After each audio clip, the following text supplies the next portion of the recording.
G'day guys and welcome to this vlog.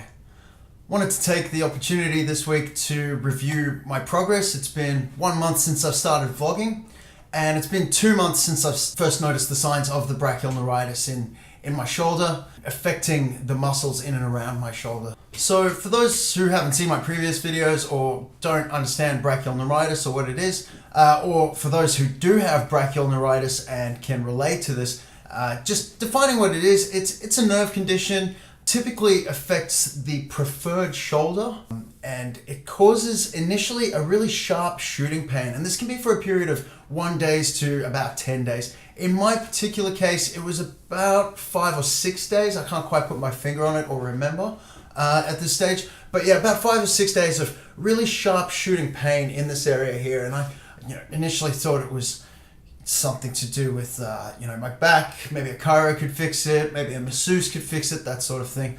I also thought mine was perhaps something that was triggered by this physiotherapist that I was seeing at the time. He gave me some really intense trigger point massaging, and it did not feel right. Like, I've had lots of trigger point massages in the past, and I'm very familiar with it, particularly in these areas here. There's a couple of trigger points, very used to having those manipulated, and this was very different. He was doing something I was uncomfortable with, but I thought, this guy's the professional, he knows what he's doing. And my new physiotherapist, we've actually decided that was actually a trauma to the area, and this is something that triggers, or is known to trigger, brachial neuritis, is a trauma to the shoulder or the area. So basically the trauma then triggers this nerve to react in a way which basically it stops sending signals to the muscles. Parts of the muscles then start withering away, really, and the experience is then a lot of weakness and then eventually atrophy as well, because you're just not using these muscle fibers. They just waste away. The other thing to note about brachial neuritis is it's normally only noticed by people who are quite active, because it doesn't debilitate you in any way. You've still got a full range of motion. You can do everything that you would normally do. You're just a lot weaker in some areas, which is why when you isolate it, or when you're lifting huge amounts of weight, it's noticeable. So it's typically only noticed in athletes or bodybuilders, weightlifters, physique athletes, this sort of thing, because they are very in touch with their muscles, and they're used to the way that their muscles act. And then a week later, after the shooting pain, it was very clear to me that they weren't behaving in the same way. So the recovery period is suggested to be up to 2 years, really, for 100% recovery. And they say people see good results within 6 months, and I'm really hoping I can get this, sort of done and dusted in the 6-month period. If I can get back up to 90%, that's probably going to be okay. 100% obviously is ideal, but if I could get up to sort of 90-95% range in 6 months, that's really what I'm aiming for. The idea with the recovery process is not so much to try and strengthen the muscles or anything like that, to keep the other fibers, which are not necessarily affected by the brachial neuritis, sort of keep them stimulated so that they're not going to experience atrophy, and they're not going to just waste away. They'll keep strong and so on. So I've been incorporating light activity for tricep and chest related exercises, and trying to keep as strong for the rest of my exercises as possible. Surprisingly, even though it's a very shoulder related thing and the initial pain is through the shoulder, my actual shoulder muscles, my delts, have not experienced any atrophy. So while the shoulder itself hasn't experienced the atrophy, I'm unable to do a lot of shoulder, particularly above head type things, because it's a press and it involves heavily that tricep muscle. So I'm not using any up or above head exercises at the moment, and that's a safety thing. It's been suggested by my physiotherapist to try and prevent any worsening of the condition, or perhaps aggravating other muscles that are trying to account for the fact that my tricep is weak, which is a common thing. You're sort of lopsided, and the other muscles will try and get that press performed or whatever it is, and now you're using things incorrectly. You're using the wrong posture, the wrong form. So I've really had to take it easy with the push day, and certainly anything above the head. I've been using push-ups as the method to show progress. This week, however, I'm showing a little bit more isolation exercises to demonstrate the progress of individual areas.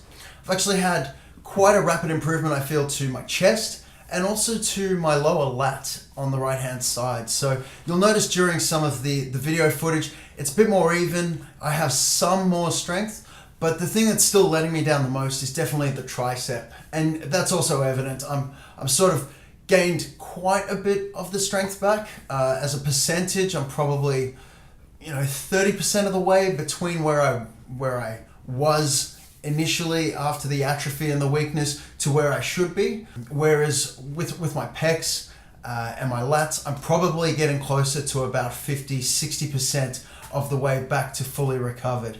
So it's been annoying, really, really frustrating. I just want to get back in the gym, particularly like push days really suffer. I have started incorporating proper pull days again. So I'm doing a full pull routine. I tend to struggle more with sort of a lateral pull down, whereas with like a rowing type pull, I feel I still have full strength in that area. So definitely giving it as much as I can with the pull days. Deadlifts, things like that, very comfortable. Legs, obviously 100% every time, but really missing out on that push day. And I feel like push is one of the more rewarding days you can do as a fitness guy or a physique person, anybody worried about aesthetics and so on. You definitely get the most value or return on your push days. So I've really been missing that. So this is the fourth update. I want to show some video. I'm going to do a bit of side-by-side comparison here. What I experienced today being 4 weeks afterwards, and also the very first time that I showed the exercises and how I was failing. So the final thing I wanted to discuss is just the rate of recovery. To now, I am 2 months into having brachial neuritis, 1 month into following my recovery via the vlog, and hopefully 1/3 of the way to being recovered. So I'm hoping another 4 months and I find myself close to recovered. I haven't seen any plateaus yet. I've seen a rapid increase in strength in my chest. It seems as though it fatigues quickly, but strength is returning quickly. The tricep, same sort of thing as well. Strength is getting there. Fatigue happens very quickly. So these are not these muscles have no endurance capability just yet. So that's something I'm going to have to build over the weeks and months ahead to try and catch up to where I was.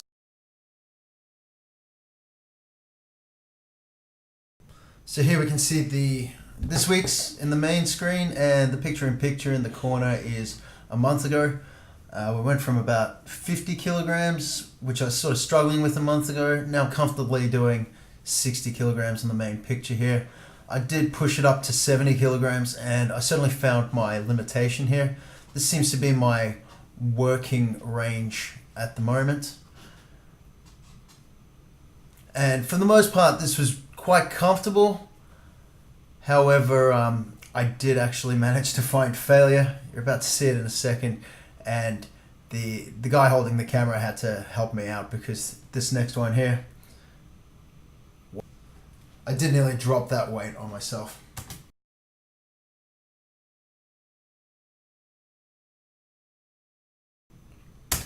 So we can see this week I'm able to do 12 kilograms, and a month ago I was failing on 8 kilograms. So that's a bit of progression, considering the other arm's capable of doing easily 20 or 22 kilograms. Still got quite a way to go on the tricep, and it seems to be the thing holding me back at the moment. The final comparison is the pull-up.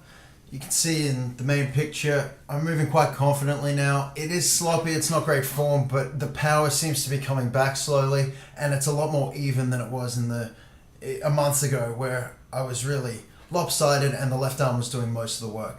So here we are with the push-ups.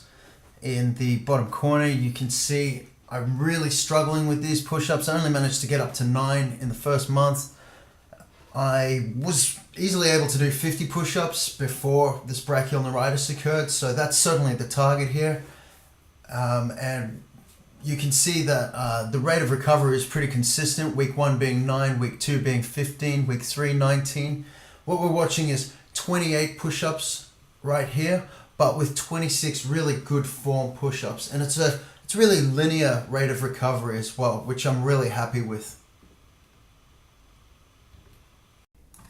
Guys, thanks for watching. I hope you found that helpful or insightful. If you do have brachial neuritis, or if you have any tips, any value to add, please leave them in the comments below. I'm very interested to hear feedback from people.